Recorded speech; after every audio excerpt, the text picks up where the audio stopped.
Actually Luna അതിനു മുമ്പ് ചെയ്തതിന്റെ ഒരു കാര്യത്തിൽ ഇതേപോലെ ഞാൻ ചെയ്യാൻ പാടില്ലായിരുന്നു, അതിന് ഞാൻ ക്ഷമ ചോദിക്കുന്നു എന്ന് പറഞ്ഞാൽ ഞാൻ ലൂണയോടൊപ്പം എഗ്രി ചെയ്തു.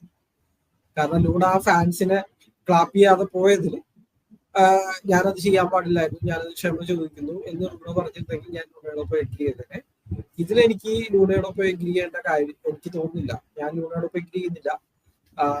കാരണം അത് ചെയ്യേണ്ട ഒരു കാര്യം തന്നെയാണ്. ടീംമേറ്റ്സ് തമ്മിൽ ഫുട്ബോൾ ഗ്രൗണ്ടിൽ അടിപിടിക്കുകയും ഇത് തെറി പറയുകയൊക്കെ ഇതൊക്കെ ആദ്യമായിട്ടല്ല സംഭവിക്കുന്നത്. ഫുട്ബോളിൽ പലപ്പോഴും സംഭവിച്ചിട്ടുണ്ട്. അത് സംഭവിക്കുക തന്നെ ചെയ്യണം എന്നുള്ള ഒരു മെന്റാലിറ്റി ഉള്ള ആളാണ് ഞാൻ. പലവർക്കും പല ഡിഫറൻസ് ഉണ്ടാവും. ലൂണ ക്യാപ്റ്റൻ ആയതുകൊണ്ട് അങ്ങനെ റിയാക്ട് ചെയ്യാൻ പാടില്ല എന്നൊക്കെ. ക്യാപ്റ്റൻ ആയതുകൊണ്ടാണ് അങ്ങനെ റിയാക്ട് ചെയ്യണം എന്നാണ് ഞാൻ പറയുന്നത്. കാരണം അങ്ങനെ ചെയ്താല് ആൾക്കാരെ അക്കൗണ്ടബിലിറ്റിയിൽ നിർത്തിയാൽ മാത്രമേ നമുക്ക്